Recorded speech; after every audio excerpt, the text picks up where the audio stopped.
The international terminal in Los Angeles was already crowded by 7 in the morning, a river of rolling suitcases and tired travelers moving beneath fluorescent lights that never seemed to dim.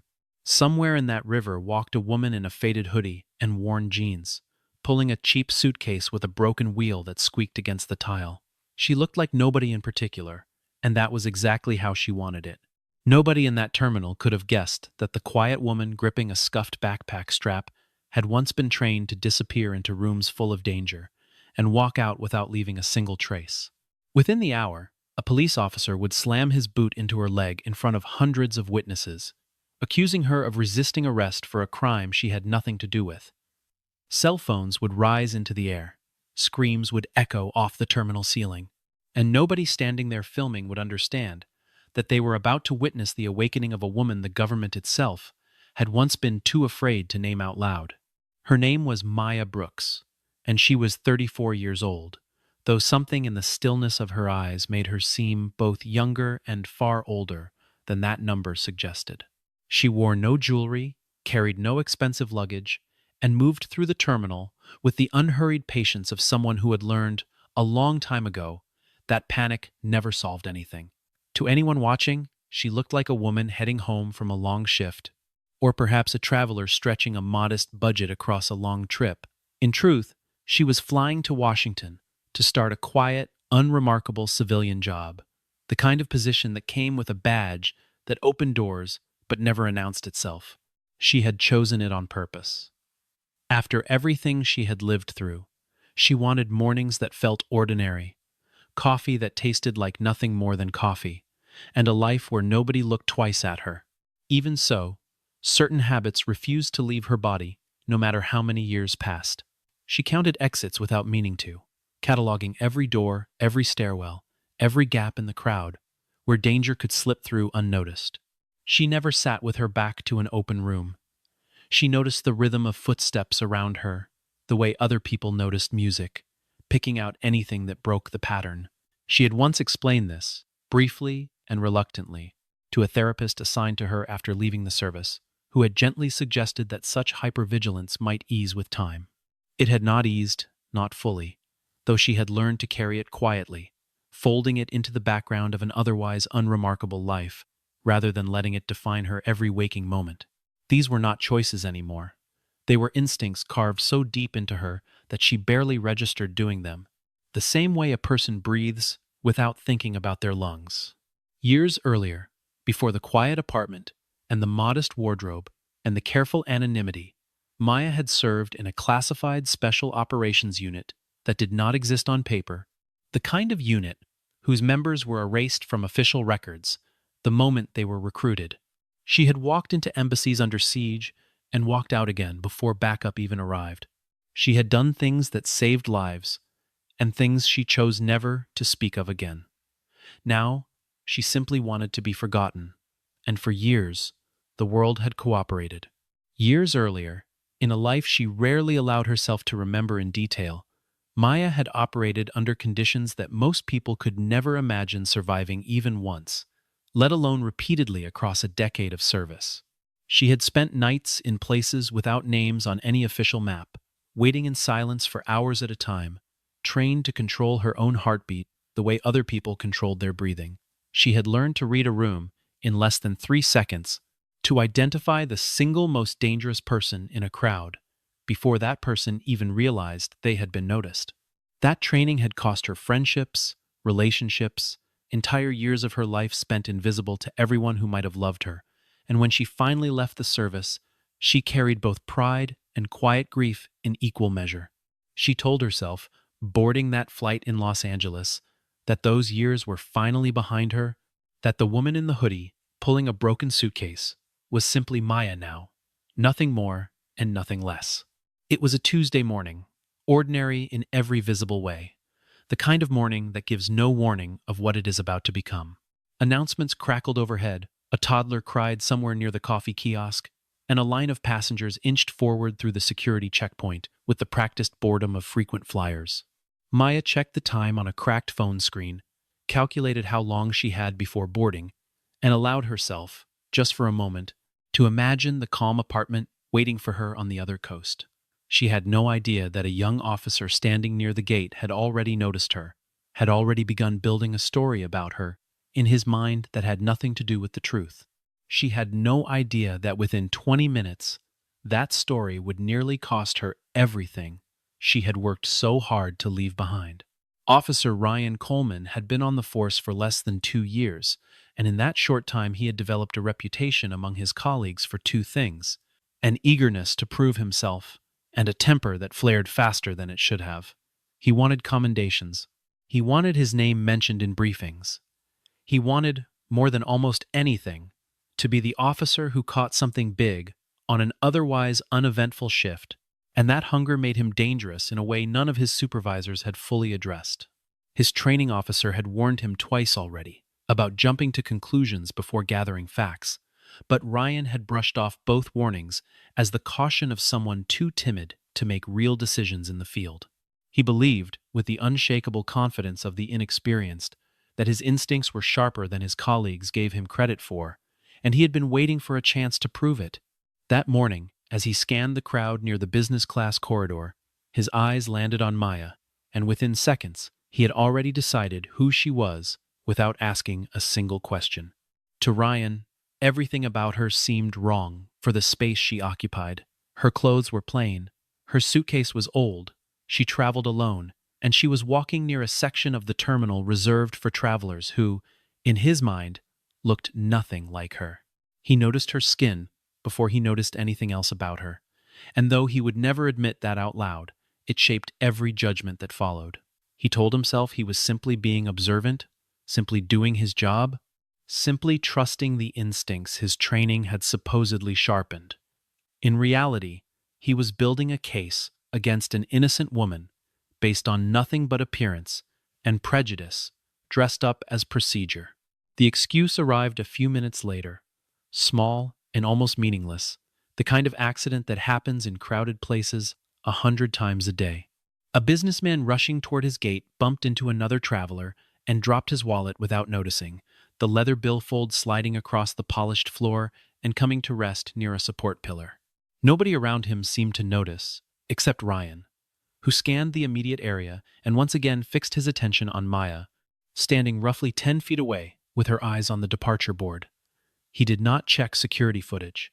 He did not ask the businessman a single clarifying question. He did not consider, even briefly, any explanation other than the one his bias had already written for him. He crossed the floor toward her with the exaggerated confidence of someone who had already decided the outcome of an encounter that had not yet begun. Maya noticed him approaching and felt the familiar tightening in her chest that came whenever authority moved toward her without warning, a feeling she had learned to manage through years of discipline rather than instinct. She met his eyes calmly, waiting to hear what he wanted, prepared to cooperate the way she always did in ordinary civilian life. When he accused her of taking the wallet, she blinked in genuine surprise, then explained, evenly and politely, that she had not touched anyone's belongings and had been standing near the pillar simply checking her flight information. Ryan did not listen. He demanded she hand over her bag immediately, his voice rising loud enough to draw glances from nearby travelers. Several people slowed their pace to watch, sensing the tension building between them, while others quickened their steps instinctively, eager to avoid whatever was unfolding near the pillar. Maya, still calm, offered to open her bag voluntarily, explaining that he was welcome to look through it if it would resolve the misunderstanding quickly. Instead of accepting her cooperation, Ryan grabbed her arm and shoved her toward the pillar, his grip far rougher than any situation like this required. Something in the crowd shifted immediately, phones lifting into the air, as people sensed that they were witnessing something they needed to record. Maya kept her hands visible, her voice steady, repeating that she was not resisting and had done nothing wrong. But Ryan's anger had already outpaced his judgment entirely. Then, without warning, he swept his boot against the back of her leg, driving her down onto the hard terminal floor in front of everyone. Gasps rippled through the crowd as Maya's knees struck the tile, the sound sharp enough to silence nearby conversations instantly. She caught herself with one hand, refusing to fully collapse, that her expression, tightening not with fear, but with a kind of controlled disbelief that came from years of training herself never to react emotionally in moments of danger. Passengers froze mid-step, phones rising higher, someone near the coffee kiosk shouting for him to stop. Ryan, breathing hard and clearly startled by his own escalation, reached for his handcuffs as if physical force could somehow justify what he had just done in front of an entire terminal of witnesses. He yanked one of her wrists behind her back, then the other, snapping the cuffs shut with more force than necessary while pressing his knee against her shoulder to keep her down. Maya's voice stayed level, even as pain shot through her joints, repeating the same phrase over and over, calm and clear enough for the recording phones to catch every syllable. "I am not resisting," she said again and again, refusing to give him any excuse to escalate further, despite everything in her training, screaming that she could end this encounter in under 2 seconds if she chose to. Ryan ignored her completely, ordering her to kneel, then shoving her shoulder downward when she did not move quickly enough for his liking, his frustration turning into something closer to cruelty with every passing second. A woman near the security podium, one of the airport's own personnel, watched the scene unfold with a growing knot of unease in her stomach that had nothing to do with procedure and everything to do with instinct. Her name was Denise Walker, and she had worked airport security for 11 years, long enough to recognize genuine threats and long enough to recognize when an officer was spiraling out of control instead of following protocol. She noticed that Maya's posture, even cuffed and kneeling, remained oddly composed, her breathing controlled, her eyes tracking the room with a calmness that seemed almost impossible given what was happening to her. Denise had seen frightened people before, and this woman did not look frightened. She looked like someone waiting, patiently, for a mistake to correct itself. Overhead, the terminal's security cameras captured everything in wide, unblinking detail, recording every shove, every accusation, every moment of Ryan's escalating aggression, without a single frame missing.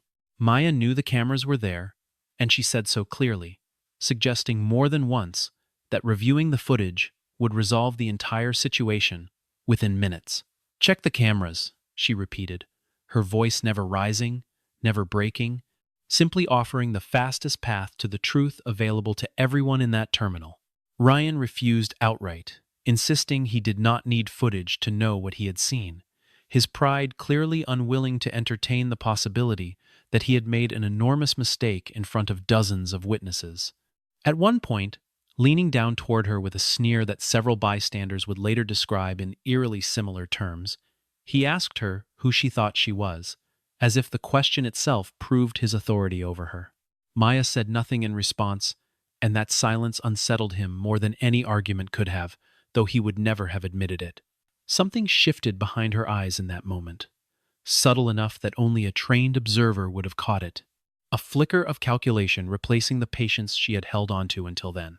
The crowd, still filming, still murmuring in disbelief, began to sense the same thing Denise had already noticed. This woman was not simply enduring what was happening to her. She was choosing to. The moment everything changed happened faster than most witnesses could fully process, faster than the shaky cell phone footage could clearly capture in real time. Ryan, frustrated by her continued calm and desperate to reassert control in front of the growing crowd, reached for his baton and swung it toward her in a motion meant to intimidate rather than genuinely strike. What happened next was not a decision so much as a reflex, a survival instinct built through years of training so intense that it lived beneath conscious thought, waiting in her muscles like a coiled spring. Maya's wrists, though restrained, twisted with a speed that seemed to bend physics itself, her body pivoting low and fast, as she intercepted his arm before the baton could complete its arc. In one fluid motion, she redirected the weapon out of his grip, locked his wrist at an angle that made resistance instantly pointless, and used his own forward momentum to bring him down onto the terminal floor.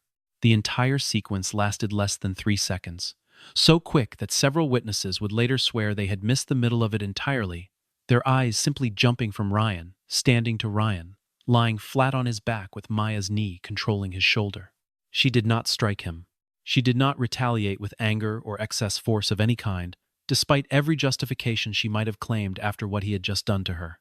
She simply neutralized the threat with the precise economical control of someone who had spent years learning exactly how much force a situation required and never using a single ounce more.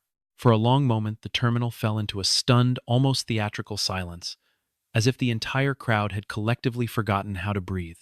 Two nearby officers, who had been watching the confrontation from a distance without intervening, stood frozen in place, their hands hovering uselessly near their belts as they tried to process what they had just witnessed. Passengers who had been filming lowered their phones slightly, then raised them again, suddenly aware that whatever this woman was, she was not the person Ryan had accused her of being. Someone in the crowd murmured that it looked like something out of a movie, and in that strange, suspended silence, nobody disagreed. A young mother pulled her child closer, whispering that everything was fine now, though her eyes never left Maya, who stood there with a calm that felt almost otherworldly against the chaos surrounding her. An elderly traveler near the coffee kiosk lowered his newspaper slowly, staring at the scene with the expression of a man who suspected he had just watched history happen in front of him without fully understanding why. Maya rose calmly, stepped back from Ryan, and raised both of her still cuffed hands into plain view, making it unmistakably clear to everyone watching that she had no intention of causing further harm. The alarm came seconds later, a piercing tone that cut through the terminal's ambient noise as Ryan, humiliated and furious, scrambled to his radio and screamed that he was being attacked by a suspect resisting arrest. His voice shook as he spoke, betraying an unmistakable panic beneath the anger, though none of the responding officers had time yet to question the accuracy of what he was reporting. Within moments, additional officers began pouring into the terminal from every direction, boots pounding against tile, radios crackling with urgent, conflicting reports of an assault in progress. Maya stood perfectly still amid the chaos, hands raised, expression calm, making no sudden movements that could be misread as aggression, despite the mounting tensions surrounding her. She had faced far more dangerous rooms than this one, and she understood, with absolute clarity, that stillness was now her greatest weapon. Ryan, scrambling back to his feet with his pride in tatters, shouted louder than before, insisting to every officer arriving that the woman had attacked a police officer without provocation. His voice cracked with a mixture of anger and something closer to fear, though he would not have named it that way even to himself. Within minutes, a call went out requesting a specialized tactical response, and a heavily armed unit began moving toward the terminal with the kind of urgency usually reserved for far more serious threats. Maya remained motionless at the center of it all, watching the situation escalate around her with the detached calm of someone who had survived circumstances infinitely more dangerous than an airport corridor filled with startled officers. The commander of the tactical unit arrived within minutes, moving through the gathered officers with the brisk authority of someone accustomed to controlling chaotic scenes in seconds rather than minutes. His name was Marcus Delaney, a veteran of both domestic tactical operations and years earlier, several classified assignments he rarely discussed even with close colleagues. As he approached, his eyes settled on Maya's posture rather than her face, on the precise, economical way she stood with her weight balanced and her breathing controlled, despite the chaos surrounding her. Something about that stance triggered a memory, buried deep in his mind, faint and distant but insistent, the way certain songs return unbidden from childhood. He had seen that exact posture only once before, years earlier, during a briefing so classified that most of the room had not even been allowed to take notes. He remembered a superior officer describing an operative whose training was so complete that even at rest, her body remained ready to respond to any threat within a fraction of a second. And he remembered thinking, at the time, that such a description sounded almost impossible. Standing here now, watching Maya breathe evenly amid a terminal full of armed officers and shouting bystanders, Delaney no longer doubted that description at all. Standing near the edge of the gathered crowd, largely unnoticed until this moment, was a federal agent named Thomas Reyes, who had been passing through the terminal on entirely unrelated business when the commotion began. As he watched Maya standing calmly amid the swirling chaos, his expression shifted from casual curiosity to something far more alarmed, his eyes narrowing as pieces of a distant memory clicked into place with unsettling speed. He had seen a face like hers once before, in a single briefing photograph so heavily redacted that only a sliver of her features had been visible, attached to a name that was not really a name at all. He stepped back from the crowd, pulled out his phone with hands that were not quite steady, and dialed a number reserved for situations far more serious than airport misunderstandings.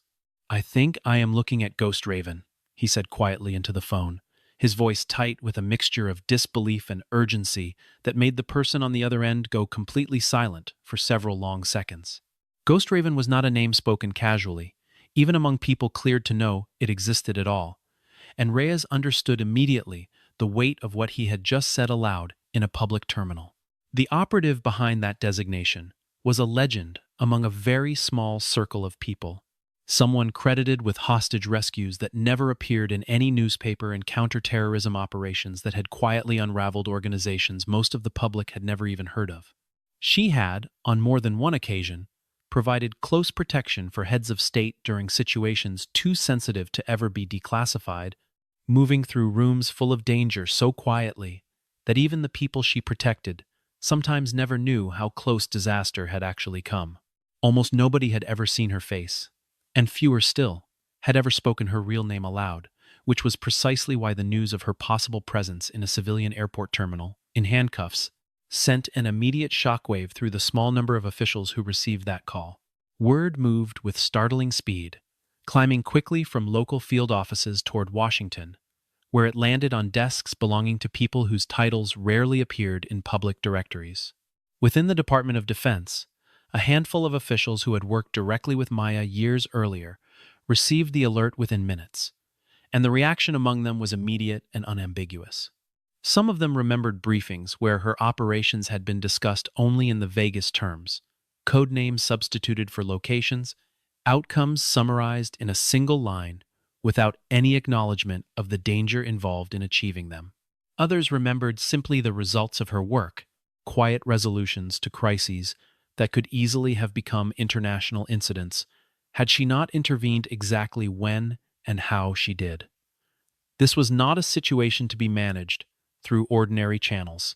This was a situation that required intervention from the very top, and quickly, sirens rose in the distance within 20 minutes, growing louder as an entire convoy of federal vehicles descended toward the terminal with an urgency that made the surrounding tactical officers visibly nervous. Ryan, still nursing his wounded pride and utterly unaware of the storm now heading directly toward him, continued insisting to anyone who would listen that the situation was exactly as he had described it from the beginning. He genuinely believed, even now, that his instincts had been correct, that the woman kneeling in handcuffs earlier had been exactly the threat he imagined her to be. That certainty was about to collapse entirely, and there would be no way for him to salvage it once it did. Commander Delaney's radio crackled with a voice, carrying an authority that silenced the surrounding chatter almost instantly, delivering a single instruction with unmistakable finality. "No one is to point a weapon at that woman, under any circumstances," the voice said, and Delaney felt the weight of those words settle over the entire tactical team like a physical force. Officers exchanged confused, uncertain glances, lowering weapons they had only just raised, unsure why. An unarmed woman standing quietly with her hands visible now commanded this level of caution from people several ranks above their pay grade. The confusion deepened moments later when a black federal vehicle pulled directly onto the terminal floor through an emergency access route, an act so unusual that several nearby officers had never witnessed anything like it in their entire careers. A tall man in a plain dark suit stepped out of the vehicle, his posture immediately marking him as someone of significant rank despite the absence of any visible uniform or insignia. He crossed the terminal floor with brisk, purposeful steps, his eyes fixed entirely on Maya, ignoring the swarm of officers and bystanders surrounding her as if they simply did not exist. Behind him, 2 more vehicles pulled up along the curb outside, disgorging additional personnel who fanned out quietly around the perimeter of the scene without drawing their weapons, their presence alone enough to communicate the gravity of the situation to everyone watching. When he reached her, he stopped abruptly, straightened his shoulders, and rendered a crisp, formal salute in front of an entire terminal of stunned onlookers who had no idea what they were witnessing. Maya, still handcuffed, met his eyes with quiet recognition and offered the faintest nod in return, a gesture that somehow conveyed more history and respect than any words could have managed. The terminal, which moments earlier had buzzed with confusion and panic, fell into a silence so complete that the hum of the overhead lights became audible. Ryan's face drained of color as he watched a general saluting the very woman he had thrown to the ground less than an hour earlier, his mind scrambling desperately to reconcile what he was seeing with the story he had built in his head. He opened his mouth to say something, anything, but no words came, his earlier confidence evaporating entirely under the weight of what was unfolding in front of him. Passengers who had been filming throughout the entire encounter now stood frozen, phones still raised, capturing a moment that none of them could have possibly anticipated when they had woken up that morning. Denise Walker, watching from her position near the security podium, felt a strange mixture of vindication and dread settle over her. The instinct she had trusted from the very beginning, now proven correct in the most dramatic way imaginable. The general, whose name was Harold Whitfield, turned toward the surrounding officers and ordered the handcuffs removed immediately, his voice carrying a tone that left absolutely no room for hesitation or debate. An officer fumbled with the key, hands trembling slightly under the weight of the moment, finally freeing Maya's wrists as the crowd watched in reverent, uncertain silence. She rubbed her wrists gently, her expression calm, betraying none of the pain she must have felt after everything Ryan had put her through only minutes earlier. Whitfield asked quietly whether she was hurt, and Maya shook her head, telling him she had endured far worse in far worse places, a statement that carried an unspoken history none of the surrounding civilians could ever fully understand. With the immediate danger resolved, attention in the terminal shifted swiftly toward addressing the truth of what had actually happened, and airport officials moved quickly to pull the security footage from every camera covering the incident. The recordings were transferred to a large screen near the terminal's central information desk, where a growing crowd gathered to watch the entire sequence unfold from multiple angles simultaneously. The footage left no ambiguity whatsoever, showing with painful clarity that Ryan had approached Maya without any legitimate cause, had shoved her without provocation, and had struck her leg with a deliberate, unprovoked kick that sent her crashing to the ground. Every accusation he had shouted throughout the encounter was directly contradicted by the footage now playing in front of dozens of witnesses, officials, and increasingly furious bystanders. The businessman who had originally dropped his wallet stepped forward at that point, having finally realized what his own carelessness had triggered, and confirmed, loudly and clearly, that Maya had never come anywhere near his belongings. Security personnel located the wallet exactly where it had fallen near the support pillar, untouched, confirming beyond any doubt that the entire foundation of Ryan's accusation had been built on nothing more than a careless assumption fueled by prejudice rather than evidence. Murmurs of anger rippled through the gathered crowd as the full picture became clear, passengers shaking their heads in open disgust at what they had just watched unfold in real time. Someone in the crowd said quietly that this could have gotten her killed, and nobody around them offered any disagreement. Within the hour, clips of the confrontation, filmed from a dozen different angles by passengers throughout the terminal, had already begun spreading rapidly across the internet, drawing outrage from people who had never set foot in that airport and never would. Commentators and ordinary viewers alike expressed fury at the casual cruelty displayed in the footage, many pointing out that had Maya not possessed extraordinary training, the encounter could have ended in tragedy rather than vindication. News anchors across several networks picked up the story by early afternoon, replaying the clearest segments of footage, while panels of former officers and legal experts debated what had gone wrong and how such an encounter could have been prevented entirely. Civil rights advocates pointed to the incident as yet another example of a pattern they had been documenting for years, a pattern where assumptions about appearance too often replaced actual evidence in the split-second decisions officers were trained to make. Ryan, standing near the edge of the terminal with his career visibly crumbling in front of him, seemed to finally understand the magnitude of what he had done. His earlier bravado replaced entirely by a hollow, defeated silence. Internal affairs investigators arrived within the hour, moving through the terminal with grim efficiency as they began the process of formally addressing what had occurred.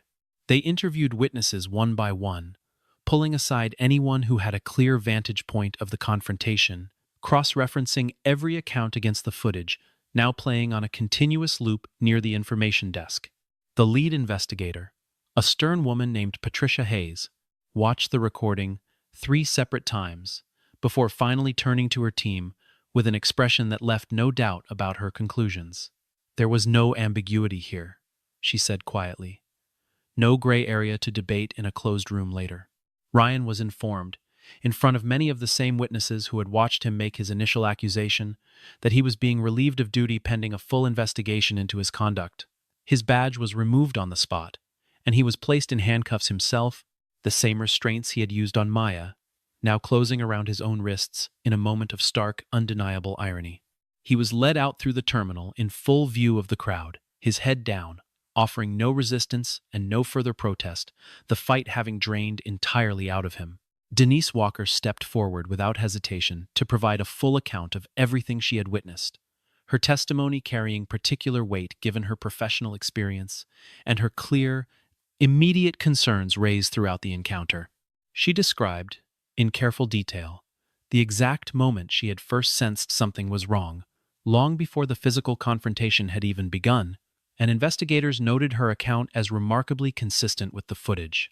Several other passengers came forward as well, offering consistent, detailed accounts that corroborated the footage in every meaningful respect, leaving investigators with an overwhelming body of evidence against the disgraced officer. One young father explained that he had almost intervened himself before Maya's training took over, and that he had never in his life felt so powerless watching an injustice unfold in front of his own children. Within days, officials from the police department issued a formal public apology, acknowledging the department's failure and promising a thorough review of training and accountability procedures moving forward. A senior official personally sought Maya out to deliver that apology in person, his voice heavy with genuine regret as he expressed how deeply sorry the department was for what she had endured. Maya listened patiently, her expression calm, and when he finished speaking, she offered a response that would later be repeated in news coverage across the country in the days that followed. "I do not need an apology," she said quietly. "I just want this to stop happening to people who have done nothing wrong." The simplicity and quiet dignity of that statement silenced the room completely, carrying far more weight than any lengthy speech could have managed. Officials nodded solemnly, aware that no formal apology could fully address the deeper pattern her words had pointed toward, a pattern far larger than one officer or one incident in one terminal. In the days that followed, Maya declined every single interview request that came her way, turning away journalists, producers, and curious officials alike with the same quiet, unwavering resolve she had shown throughout the entire ordeal. Reporters staked out the arrivals gate at her final destination, hoping for even a brief statement, but she moved past them without a word, her expression polite but entirely closed to the possibility of conversation. Producers from national programs offered generous compensation for an exclusive account of what had happened, and she declined every offer without hesitation, explaining to the one persistent caller who reached her directly that some stories were better left without a spotlight attached to them. She had spent her career avoiding attention, and she had no intention of allowing one chaotic morning to undo years of carefully maintained privacy. She retrieved her worn backpack from where it had been set aside during the chaos, adjusted the strap over her shoulder, and quietly requested to be rebooked onto a later flight, wanting nothing more than to complete her simple journey without further disruption. Airport staff, still visibly shaken by everything that had happened, arranged everything for her without hesitation, treating her now with a mixture of respect and quiet awe that she neither sought nor particularly welcomed. She walked back through the terminal alone, past the same gates and kiosks she had passed hours earlier, though everything about how people looked at her had changed entirely in that short span of time. Nobody approached her. Nobody asked for photographs or statements. They simply watched her pass, with a kind of hushed reverence, understanding, even without fully knowing her story, that they had witnessed something rare and significant that morning. She boarded her new flight quietly, found her window seat, and settled into it with the same understated calm she had carried since the moment she first entered the terminal that day. Later that afternoon, in a quiet office, far from the noise of the airport, a young recruit training under General Whitfield's command found the courage to ask a question that had clearly been on his mind since hearing about the incident. He asked how strong Ghost Raven really was, his voice carrying the kind of eager curiosity common among those still early in their careers. Whitfield considered the question for a long moment before answering, his expression thoughtful rather than boastful, as though weighing exactly how to convey something that words rarely captured adequately. He walked to the window, looked out over the base for a moment, and thought back to reports he had read years earlier describing operations most people would never be permitted to know had happened at all. The most frightening thing about her was never how many people she could defeat, he finally said. It was that for years, she consistently chose not to. That answer settled over the young recruit slowly, its full meaning taking shape only as he considered everything he had heard about the morning's events, the restraint Maya had shown, even while being wrongfully accused, restrained, and struck in front of an entire terminal of strangers. True strength, Whitfield continued, was never about the ability to dominate a room. It was about the discipline required to walk away from 100 opportunities to do exactly that, choosing instead the harder, quieter path of restraint. He added that anyone could learn to throw a punch or win a fight, but almost nobody was ever taught the far more difficult skill of choosing peace when violence would have been so much easier to justify. The recruit nodded slowly, beginning to understand a lesson that no manual or training exercise could have fully taught him, and he found himself wondering, quietly, whether he would ever possess even a fraction of that same discipline. Somewhere over the country by then, Maya sat beside the window of her flight, watching clouds drift past in slow, silent formations beneath a sky, turning gold with the fading afternoon light. Her wrists still ached faintly from the cuffs, and a small bruise was forming along her leg where Ryan's boot had struck her, but her expression carried none of the tension or anger the morning might have justified. She thought, briefly, of the crowd's stunned silence, of Denise's steady testimony, of the general's crisp salute in the middle of a chaotic terminal floor, and she allowed herself a small, private moment of quiet satisfaction. She thought too of Ryan, led away in the very cuffs he had used on her, and found that she felt no real anger toward him anymore, only a tired kind of sadness, for how easily assumption had replaced judgment in a moment that never needed to become anything at all. Not because she had proven anything to anyone, but because the truth, however delayed, had ultimately found its way into the light where it belonged. She closed her eyes as the plane leveled out above the clouds, her breathing slow and even, her body finally allowing itself to rest after a morning that had tested every ounce of discipline she had spent years building. She thought briefly of all the missions she had completed in silence, all the rooms she had walked out of without anyone ever knowing she had been there at all, and she realized that this morning, for the first time in a long while, the truth about her had been forced into the open against her wishes.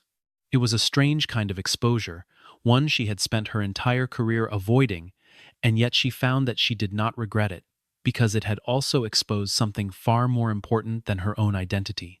It had exposed, in front of an entire terminal of strangers, exactly how easily an innocent person's dignity could be stripped away by someone wielding authority without wisdom, and exactly how rarely such moments were ever corrected before real harm was done. The terminal behind her would remember that day for a long time, retelling the story of the woman nobody suspected until the moment everything changed in the space of a few unforgettable seconds. But for Maya, it was simply one more chapter closed quietly, another reminder that the greatest strength a person could carry was not the power to strike, but the wisdom and self-command to know precisely when never to use it at all. And somewhere above the clouds, carried gently forward toward a new beginning, she finally allowed herself to rest in the kind of peace that only comes to those who have already proven, again and again, exactly who they are.